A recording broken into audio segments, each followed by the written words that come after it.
자, 3부는 스포일러, 그렇죠? 네. 저희 끝까지 다 말씀드린다. 이렇게 사실은 원하실 수도 있어요. 그래야 결말을 알아야 어디 가서 읽은 척 하잖아요. 네. 찰리가 아는 친구였으면 네. 그 남자는 빨리 헤어져라. 당연하죠. 말도 안 되죠. 두 가지에서 네. 쓸데없는 생각하지 말고 빨리 집에 쓸데없는. 가라. 네. 이래서 이 여행지에서 만난 사람하고 사귀면 안 돼요. 그러니까 명목상으로는 훈련인데 사실은 둘이 연애하는 거거든요. 그러니까. 네. 그게 일하라고 했더니 둘이서 그냥 연애질만 하고 있는 거죠. 네, 네. 그게 요 빈에서 파리까지 가는 뭐 기차를 타고 간다고 쳐봐요. 그러면 뭔가 옆에 에다 놓고 앉을 것 같은 느낌이 있고 줄리델피 앉을 것 같잖아요. 그런 상황에서 아닌 건 다 알고 일반적으로는 계시죠? 일반적으로는 아닙니다. 네. 근데 진짜 에다 놓고 앉았다고 쳐보세요. 그래서 만약에 이 냉전 시대를 무대로 해서 스파이물 같은 걸 쓰고 싶다라고 한다면 그냥 존댓말에는 교과서를 써도 돼요.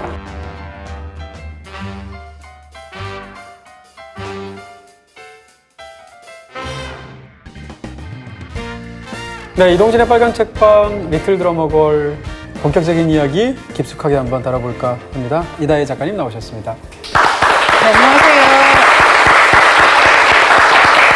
자, 3부는 스포일러, 그렇죠? 네. 저희 끝까지 다 말씀드린다. 이렇게 사실은 원하실 수도 있어요. 그래야 결말을 알아야 어디 가서 읽은 척 하잖아요. 네, 결말 얘기를 안 하고 할 수 없는 이야기이기 때문에 그러니까요. 그렇고요. 네. 특히나 이런 제일 중요하니까. 스파이 이야기들에서는 결말이 굉장히 중요한데 맞습니다. 그 결말이 중요한 게 반전이 있기 때문에 중요하기도 하지만 결국은 주인공이 결정해야 되거든요. 나는 누구인가, 누구를 위해 싸우고 있는가, 내가 원하는 신념은 무엇인가 이런 것들을 결정해야 되는 순간이 왔을 때 네. 주인공이 어떤 결정을 하는가가 나오지 않고 사실 그 앞에까지만 이야기하는 거는 의미가 없기 때문에 저희가 오늘은 결말까지 포함해서 아마 이야기를 할 것 같습니다. 제가 이렇게 벌써 이렇게 해서 마음을 잡아서 팔소매까지 걷어붙였고요. 자, 어떤 얘기부터 시작할까요? 네. 일단 저는 이 이야기에 등장하는 사람들 중에서 이 마틴 쿠르츠라고 하는 사람이 있거든요. 진짜 매력 있어요. 네, 굉장히 네. 매력적이기도 하고 중요한 인물이지만 어떻게 보면 비중이 생각만큼도 크지는 않단 말이죠.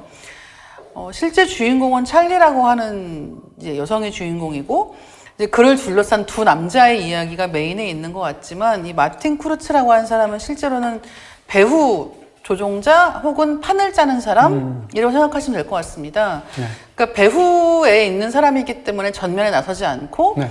보통 때는 다 이 메인 게임에서는 플레이어가 되지 않는 사람인 거예요.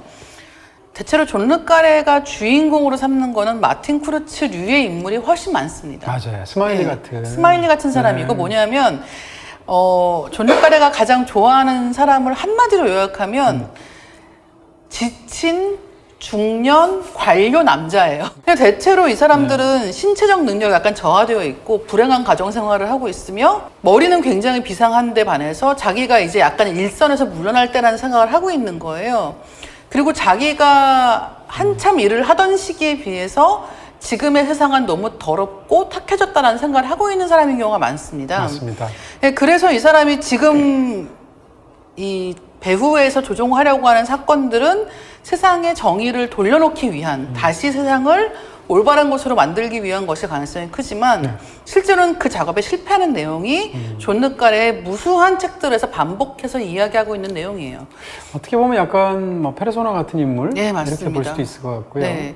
이제 그런 인물들 중에서 가장 유명한 사람이 모스트 원티드맨이라고 하는 작품에서의 바흐만이라고 하는 사람인데 모스트 원티드맨에서도 이제 이런 비슷한 관료형 남자가 등장을 하는 거죠. 그가 자기가 원하는 대로 치밀하게 계획을 다 짜서 실행을 하면 되는데 마지막 순간에 배신당하는 그렇죠. 예, 그런 인물로 등장을 하고 있고 근데 이 리틀 드러머걸에서도 이제 마찬가지로 그 유형의 인물인 마틴 쿠르츠라고 하는 사람이 등장을 하고 있고 이 사람은 어떤 사람이냐면 너무나 게임에 몰두한 나머지 네. 무조건 게임을 이어가는 게 가장 우선순위인 사람이에요. 아, show must go on 이런 그쵸. 거군요. 네. 쇼는 계속되어야 한다. 네. 그렇기 때문에 이 쿠르츠는 약간은 매력적이긴 하지만 좋아하기도 힘들고 싫어하자니 또 안타까운 면도 있고 이런 복합적인 인물이고 그만큼 존 르카레가 항상 신경 써서 만들어내는 어떠한 캐릭터 중에 한 사람입니다. 뭐 예를 들면 이제 이런 첩보나 이런 긴장하는 상황에 중동이 돼 있다고 그럴까? 그렇죠. 그렇게 말할 수 있을 것 같고요. 그런 면에서 한편으로는 이 프로페셔널리즘에 대한 굉장한 경탄이 있고 다른 편에는 이제 그렇게밖에 살 수 없는 그 사람에 대한 어떤 그 뭐 그렇게 제가 느낀다고 그 사람은 하나도 타격을 안 받겠지만 측은함 이런 부분들 사실은 있지 않을까 네. 이런 생각을 하게 되고요. 이 소설에서 사실 상당 부분의 재미가 뭐라고 그럴까요? 이제 제일 큰 재미는 사실은 이 삼각관계의 일종의 러브스토리, 그것이 첩보의 상황하고 끼는 어떤 부분들이 제일 재밌을 텐데, 나머지 부분도 사실은 재밌습니다. 그러니까 말씀하셨던 그 크루츠를 팀장으로 해서 이 팀원들이 어떻게 모든 그렇죠. 일들을 공작을 해놔서 상대를 속이고 이 거대한 작전을 성공시키는가 이런 것들이 말하자면 일종의 약간 어떤 면에서 보면 약간 케이팝 무비 같은 그런 네. 재미도 있고 그런 또 굉장한 디테일들이 있지 않을까 싶어져요. 이제 다시 또 이제 그 본래 이야기로 한번 네. 돌아보면 찰리를 중심으로 하는. 네. 찰리와 이제 가디의 관계가 사실은 사랑하는 사람이잖아요. 그리고 소설은 사실은 그 부분에서 특별히 주저함이 없이 계속 보여줘요. 근데 가디 입장에서는 이 그녀를 너무 사랑하지만 사실은 제대로 표현하기가 어렵습니다. 왜냐하면 그들 앞에는 임무가 놓여 있기 때문인데 그녀의 하필이면 역할 자체가 그를 사랑하는 역할을 맡고 있잖아요. 네. 근데 그라는 건 테러리스트인 미셸이라고 불리는 살림이라는 남자인데 그러다 보니까 두 사람이 사랑하는 관계였다. 사실은 사랑한 적도 없는데 그런 거짓 정보를 팔레스타인 테러 조직에 주기 하기 위해서 이 가상의 시나리오를 짜죠. 네. 근데 시나리오의 상당 부분의 재료가 사실은 둘 사이에서 있었던 일이에요. 그러니까 사실은 찰리 입장에서 본다면 이 남자와의 굉장히 지금 절정을 향해서 가다가 끊긴 애틋한 기억이 있는데 그 애틋한 추억에다가 미셸의 얼굴을 더 씌우는 거죠. 그렇게 해서 연기를 하게 되니까 이것은 진실도 아니고 허구도 아니에요. 네. 감정은 진실이잖아요. 그를 향한 굉장히 불타는 마음이 있는데 근데 정작 양가 연기하는 것은 찰리랑 그랬다라고 사람들을 속이는 것이기 때문에 연기를 하는 거죠. 그러니까 양자 사이에서 이 감정의 줄타기를 하는데 그런 부분들을 이 소설이 너무 잘 묘사를 하고 있다. 그쵸. 거죠. 찰리가 아는 친구였으면 네. 그 남자는 빨리 헤어져라. 당연하죠. 말도 안 되죠. 두 가지에서 예. 쓸데없는 생각하지 말고 빨리 집에 가라. 예. 이래서 이 여행지에서 만난 사람하고 사귀면 안 돼요. 예. 비포 선라이즈 제외. 목숨을 걸고 이게 뭐 하는 짓인가. 네. 예. 그런 생각이 들죠. 근데 실제로 지금 말씀하신 그 사랑이라고 하는 거를 어떻게 스파이물과 연결지어서 이야기할 수 있는가라고 하는 게 이 책의 굉장히 큰 재미고 네.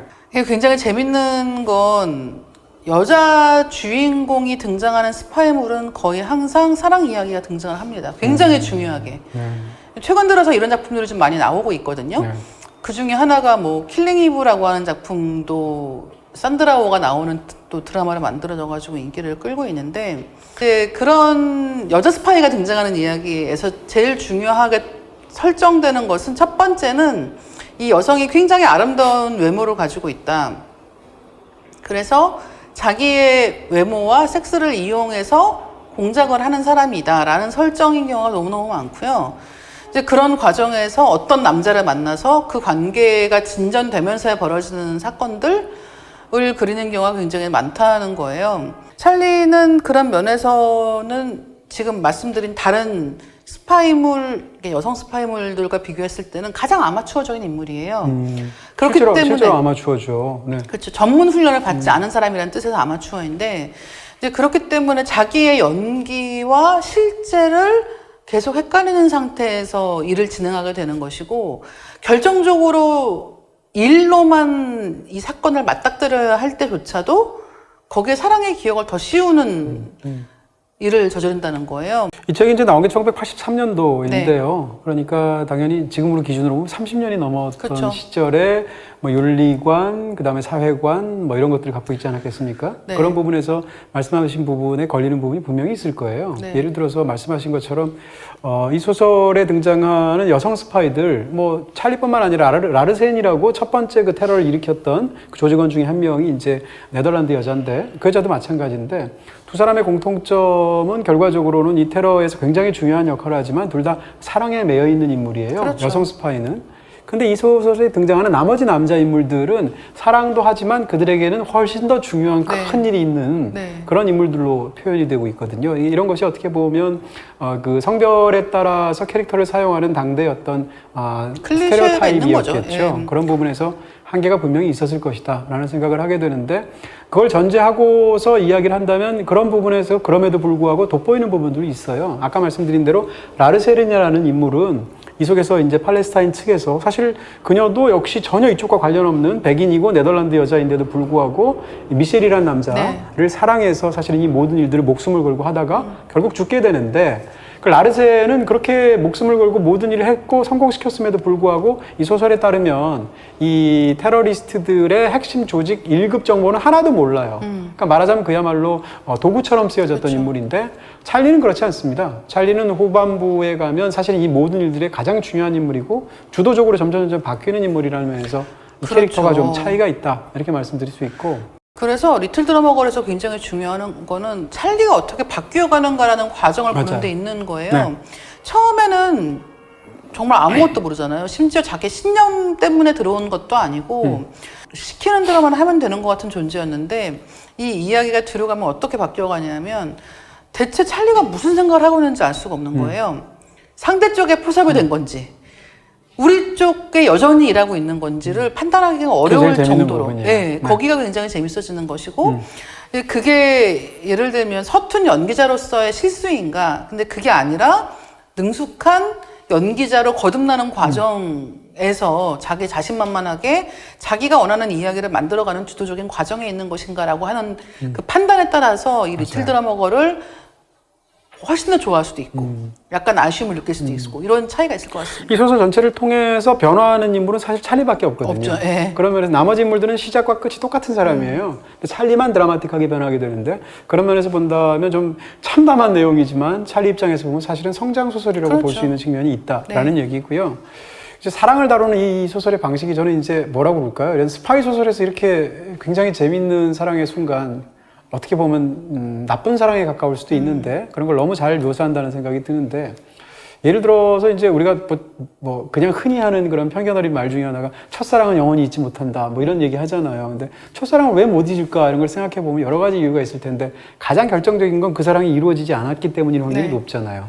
첫 번째 사랑이다 보니까 자기가 알고 있는 사랑에 대해서 하고 싶었던 무슨 뭐 여행에 대한 판타지나 뭐 수많은 판타지가 있을 텐데 그걸 같이 못 해봤을 확률이 높아요. 그런 단계에서 사랑에 만약에 이런 포물선이 있다고 치면 정점으로 가기 전에 첫사랑은 보통 여기서 끝나거든요. 그러니까 아쉬운 게 너무 많아요. 못한 게 너무 많고, 그러다 보니까 첫사랑이 기억되는 부분이 있을 것이고, 심리학에서 말하는 무슨 초대효과 같은 부분도 있겠죠. 이 엄청난 일들을 찰리가 하는데, 찰리가 하는 이유에 여러 가지가 있지만 어쨌건 가장 중요한 이유 한 가지만 꼽으라면 가디에 대한 사랑이란 말이에요. 사랑 때문에 이 일을 하는데 나머지 일들도 있지만, 그러면 이 사랑이 왜, 사실은 찰리가 무슨 연애 경험이 없는 것도 아니고 연애 경험이 굉장히 많잖아요. 그러면서 아주 적극적인 사람이잖아요. 연애 경험인지 모르겠지만 많죠. 그러면서 그런 상황에서 이 남자한테 왜 이렇게 연애를 하는가라는 건데, 가장 중요한 건 이 포물선으로 그리면 2단계쯤에서 끊어져 버린 거예요. 그래서 두 사람이 사실 이 정도의 관계고 둘 다 굉장히 성적으로 본방한 사람이잖아요. 근데 두 사람이 정작 관계를 가지는 순간은 모든 일이 앞부분에서 다 끝나고 그녀가 캠프로 가기 직전에 두 사람이 처음으로 관계를 가지는 장면이 나오거든요. 그러니까 반드시 물론 그 순간 자체가 무슨 사랑에서의 가장 정점 이렇게 말할 수는 없다 할지라도, 그런 순간이 계속 유예가 될 때 이 계속 그 티징하면서 유예되는 그 열정의 순간이 사실은 추동하는 부분이 있다라는 얘기죠. 그러니까 명목상으로는 훈련인데 사실은 둘이 연애하는 거거든요. 그러니까. 그게 일하라고 했더니 둘이서 그냥 연애질만 하고 있는 거죠.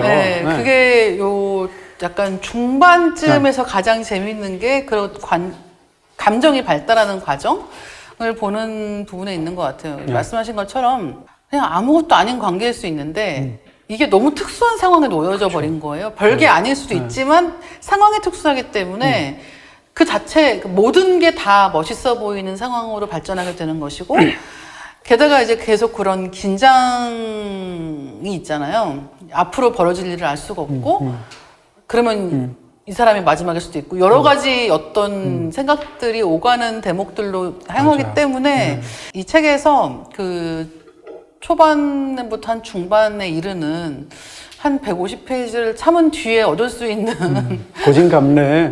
네, 굉장히 좋은 이야기들 중에 하나는 사실은 그 둘의 감정이 발달하는 그렇죠. 과정이고 근데 그게 사실은 그런 부분이 있어요. 우리가 이제 여행을 하게 되면 누군가랑 사랑에 빠질 확률이 평상시보다 높아지잖아요. 높아지죠. 예. 왜 그럴까? 여행이라는 그 낭만적인 경험이 사실은 그 연애의 핵심이라고 착각을 하는 부분이 있는 거예요. 제가 여행을 하면 들뜨잖아요. 유럽에 그렇죠. 여기서 이렇게 고생하다가 한 달 정도 진짜 어쩌다가 퇴직을 해가지고 다음 직장으로 가기 직전에 돈 받아가지고 여행을 간다고 쳐봐요. 빈에서 파리까지 가는 뭐 기차를 타고 간다고 쳐봐요. 그러면 뭔가 옆에 에다 놓고 앉을 것 같은 느낌이 있고 줄리델피에 앉을 것 같잖아요. 그런 상황에서 아닌 건 다 알고 일반적으로는 계시죠? 일반적으로는 아닙니다. 네. 근데 진짜 에다 놓고 앉았다고 쳐보세요. 그러면 예를 들면 그때부터 자기가 그때까지 보아온 영화, 지금 거기서 와서 기차를 타고 가는 자기의 상황, 밖에 펼쳐지는 오스트리아의 들판, 이런 것들이 연애의 일부로 포함이 맞아요. 되어버려요. 그러면 착각이 들죠. 이 남자가 갖고 있는 그 매력으로 그것이 이렇게 흡수가 되어버리는 건데. 그래서 왜 연애할 때 공포 영화 그러니까. 보라고 네. 하는 이유들 중에 그러니까. 하나가 네. 자연스러운 스킨십도 있겠지만 맞습니다. 네, 그것도 있다라는 거예요. 그러니까 네. 신체 반응이 공포 때문에 뛰는 것을 상대방에 대한 호감이 때문인 것으로 뛴다고 오해할 수 착각하는 있다라는 거죠. 거죠. 네. 그러니까 여기서 찰리하고 가디도 비슷한 부분이 있어요. 그쵸. 두 사람이 갖고 있는 그런 상황 속에서 그녀가 죽을 수도 있고 그가 죽을 수도 있거든요. 여기서는 사랑을 안 하면 오히려 더 이상한 상황인 맞아요. 거예요. 그런 상황에서 이 사랑은 타오를 수밖에 없다. 뭐 이런 부분이 있는 거죠. 그리고 또 한 가지는 역설적인 상황이 이야기에서 굉장히 그 사랑이 재밌는데 가디 입장에서는 찰리가 이 임무를 수행하는 스파이가 되도록 하기 위해서는 찰리가 이 미셸이라는 남자랑 가상연애 속에서 진짜 그를 사랑하는 것 같은 감정 네. 속에 만들어야 돼요. 그럼 그것을 계속 자기 입장에서는 그 상대방인 찰리에 이입을 해서 그녀를 좋아하는 식으로 막 조작을 해야 되는 거예요. 이게 이런 이상한 감정을 잘 다루는 게 시라노잖아요. 네. 시라노도 멜주락 같은 경우에는 자기가 진짜 이 여자를 좋아해. 좋아하는데 자기가 코가 너무 크기 때문에 컴플렉스 때문에 사실은 편지를 못 써. 근데 자기가 아는 후배 굉장히 잘생긴 장교가 그녀를 좋아해. 자기가 연애 편지를 써주는 얘기거든요. 그럼 어떻게 생각하면 나는 사랑하고 싶은데 사랑하는 딴 남자 사이에서 가교가 돼서 편지를 써주고 있단 말이에요. 근데 그럴 때 느껴지는 참담함도 있겠지만 정반대로 이상한 대리만족감 같은 게 있을 텐데 가디가 그런 부분이 있다는 거예요. 그래서 그런 이상한 감정. 찰리 입장에서도 내가 사랑하고 싶은 건 그예요. 그럼에도 불구하고 이 이야기 속에서 가상의 미셸이라는 남자를 사랑한다고 스스로 착각하면서 그 감정이 이렇게 눌린 상태에서 오히려 굉장히 불타오르게 되는 거죠. 그런 부분에서 어떻게 보면 이건 일반적인 사랑의 감정은 아니잖아요. 네, 그렇죠. 근데 그런 이야기를 이런 가상의 장르의 설정 속에서 이 사랑 얘기를 너무 변주를 재밌게 하고 있다는 거죠. 그렇기 때문에 이 끝이 단순하게 해피엔딩이 될 수 없다라는 그렇죠. 것은 이미 너무 잘 네. 밑밥이 잘 깔아져 있다라고 생각하시면 될 것 같고 네. 당연한 것처럼 이런 스파이물에서는 이제 가장 하이라이트라고 할 수 있는 부분은 무언가가 어긋나기 시작하는 것 같은 어떤 예감 같은 게 오면서인 것 같아요. 네. 네, 여기서 찰리가 하려고 하는 이제 작전 내용 자체는 잘 흘러가지만 한편으로는 찰리 자신이 헷갈리기 시작하는 거죠. 스파이물에서 이중 스파이 이야기가 인기가 많은가? 라는 걸 생각해 볼 필요가 있다는 거예요. 그게 이 리틀 드라마 걸도 굉장히 맞습니다. 중요한데 어떤 사람이든지 멀리서 볼 때랑 가까이서 볼 때랑 달라요. 그러니까 예를 들면 단순하게 어떤 사람이 테러리스트야 라고 한 문장으로 설명할 때와 그다음에 그 사람과 가까이 지내면서 이 사람이 왜 여기까지 오게 되었는지를 하나하나의 사연을 들을 때하고는 완전히 다른 사건이 된다는 거죠. 네. 그러니까 찰리가 결국은 능숙한 플레이어가 돼서 가장 깊은 적진까지 들어갔을 때 알게 되는 것은 이 사람들도 인간이라는 거라는 거죠. 그리고 심지어는 거기에서 연민을 느끼게 되고 거의 또 사랑에 가까운 감정을 느끼게 되었을 때 위험에 처하는 거는 찰리가 되는 거예요. 그러니까 이런 굉장히 복잡한 연기가 성공하고 어떤 거짓말이 성공했을 때 벌어지는 후폭풍 같은 것들이 이 후반부 이야기에서 굉장히 중요하게 다루어집니다. 그러니까 처음에 작전을 짤 때까지만 해도 두 사람은 서로를 사랑을 아마 철석같이 믿었겠죠. 그렇지만 계속 나아갈 수는 없었겠죠. 근데 작전의 끝에서 찰리는 이 임무 속에서 어떤 역할을 하냐면 그 테러리스트 중에 막내랑 사랑에 빠졌는데 막내랑 사랑에 빠지는 시나리오를 이쪽에서 쓴 이유가 뭔가 하면 막내가 목적이 아니라 그렇죠. 장남이 목적이란 말이에요. 칼릴이라는 사람이 테러 조직의 최고인데 얘랑 접근하게 하는 방법은 이 사람은 의심이 너무 많으니까 자기 동생이 가장 사랑하는 여자였다라고 하면 그 다음부터는 어떤 신뢰가 생겨서 접근할 수 있지 않을까라고 해서 이 동생을 말하자면 미끼로 쓴 거고, 심지어는 동생은 일찌감치 죽잖아요. 죽은 상황에서 이 이야기들이 펼쳐지게 되는데, 그래서 이제 모든 계획을 짜서 마지막에 드디어 그들의 조직의 신임을 얻어서 그 레바논에 있는 그 테러 캠프까지 가게 되죠. 그렇게 해서 거기서 전사로 거듭납니다. 이번에는 네. 팔레스타인의 전사로 거듭나는 네. 거죠. 그러면서 이중 스파이를 하고 나서 마지막 테러를 저지르기 위해서 독일로 돌아오게 되는데, 독일에서 은신하고 있던 이 테러 조직의 보스인 칼릴이 드디어 그녀 앞에 나타나서 자기 방으로 초대를 하게 되죠. 그러면서 마지막 그 테러를 어떻게 하는지를 지시를 하고 폭탄을 직접 만들어서 네. 가방을 전해주고, 그러면서 그 가방으로 어떤 일이 벌어질까가 이제 소설의 마지막 사건이라고 얘기할 수 있어요. 근데 아까도 얘기했듯이 이제 이 테러가 어떻게 되느냐, 이 사건이 어떻게 되느냐도 이제 중요하지만, 우리의 진짜 관심은 찰리가 그래서 가디랑 다시 돌아가서 행복하게 사랑하게 되는 거야? 아니면 세로 앞에 자기 앞에 나타난, 더군다나 팔레스타인에 가보니까 팔레스타인이 악이라고 생각했지만 사실 그들이 얼마나 이스라엘에 의해서 고통받은 피해자인가를 네. 다 절절히 알게 된단 말이에요. 이 소설은 그런 부분이 굉장히 많이 묘사가 되어 있고, 읽고 나면 팔레스타인 사람들에 대해서 그런 마음이 생길 수밖에 없고 네. 그런 상황에서 그들의 상처받은 조직의 영웅인, 저들은 테러리스트 보스라고 말하지만 칼리를 만났을 때 그와 또 그 사람 또 너무 나이스한 사람이에요. 그러니까 이 새로운 사랑이 뭔가 펼쳐질 것 같은데, 또 우리 입장에서는 기존의 주인공 따라가는 마음이 있으니까 저러다 칼리를 사랑하면 어떡하지? 이런 마음부터 괜찮아. 그러니까 근데 사실은 테러리스트잖아요. 이런 정말 막장 드라마 같은. 그리고 예, 그래서 이제 칼릴과의 사이에서 과연 찰리가 누구를 진짜 감정적으로 선택할까라는 네. 그 로맨스 영화의 어떤 부분이 있는 거예요. 근데 여기에 관한 이런 이야기도 굉장히 많거든요. 대표적으로 리차드 기어 나왔던 천국의 나날들 같은 그런 영화를 보시게 되면, 두 사람이 너무 사랑하는 사이인데, 너무 가난하고 대공황인데 이제 어떤 대지주 밑에 들어가서 농사일을 하게 되죠. 근데 그 상황에서 이 대지주가 병을 골고루 앓고 있거든요. 그러니까 그러면 이 대지주랑 내 그녀를 결혼을 시켜서 조금만 있으면 죽을 것 같으니까 죽고 나면 재산을 차지하면 우리 둘이 결혼해서 행복하게 살자라고 작전을 짜요. 벌 맞죠? 벌 맞죠. 그래서 결혼했는데, 결혼하고 나니까 이 영주가 너무 기분이 좋고 사랑하는 여자가 생겨서 건강이 날로 좋아져요. 그래서 리처드 기어가 황당한데 심지어는 그녀가 그를 사랑하게 돼요.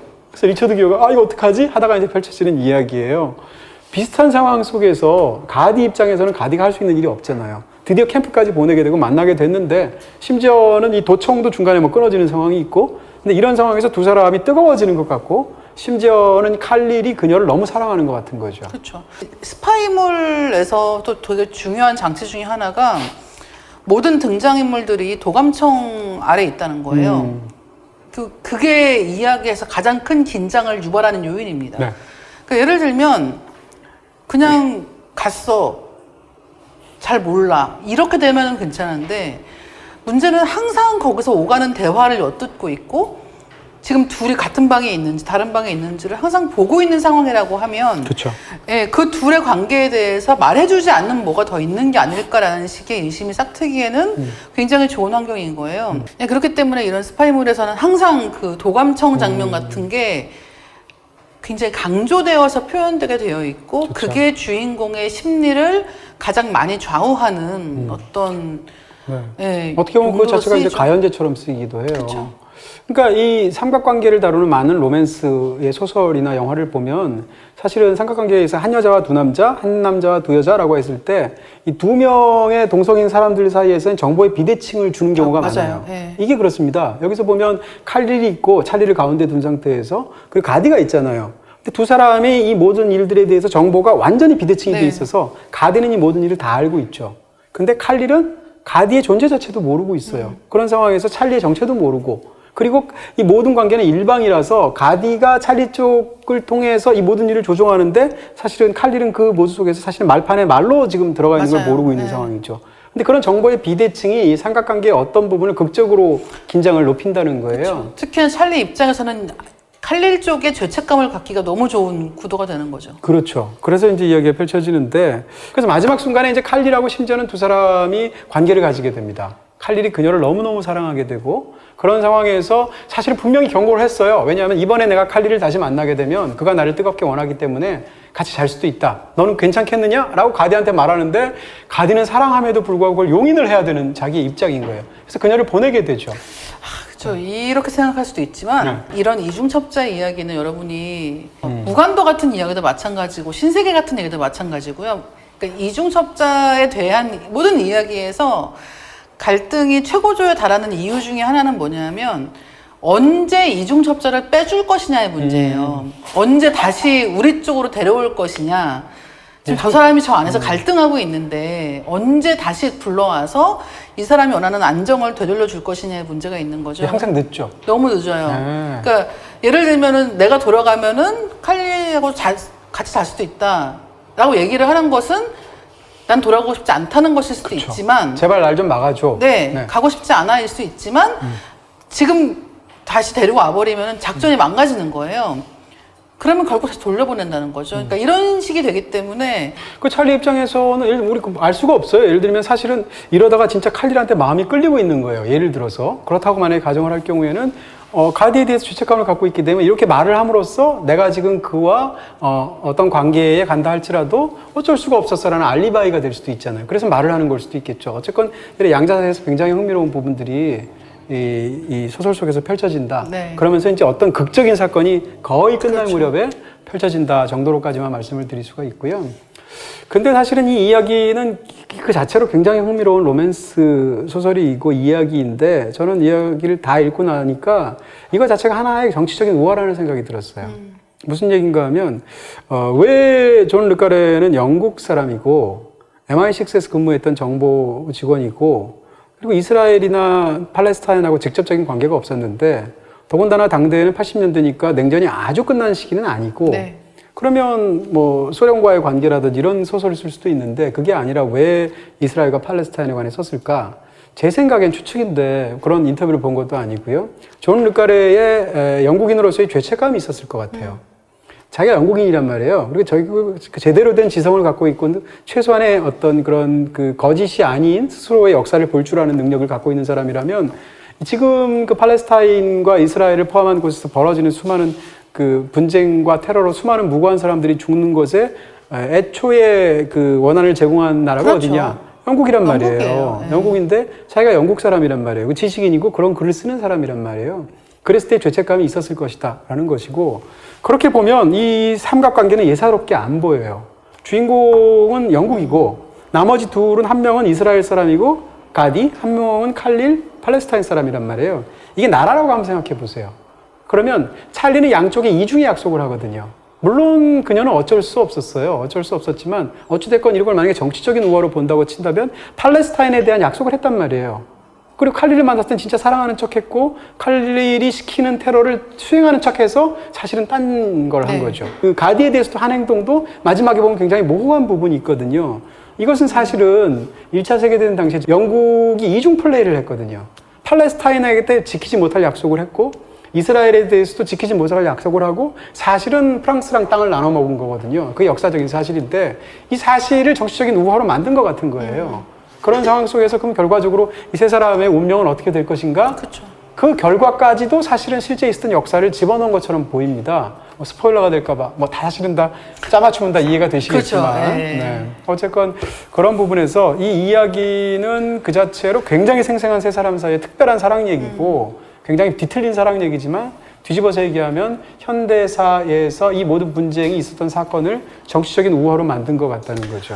네, 그래서 일종의 영국이 잘못했어 이야기이기도 한 거예요. 그러니까 이 찰리라고 하는 인물이 이 모든 사건에 휘말리게 된 최초의 이유가 무슨 정치적인 대의도 아니고 그러니까요. 무슨 엄청난 보상도 아니라는 점. 이를테면 그게 일종의 자존심 문제였을 수도 있는 것이고 남자에 대한 사랑일 수도 있는 것이고 하지만 그 과정에서 누군가는 완전히 이제 자기의 모든 것을 잃을 상황에 처하는 상황이지 않습니까?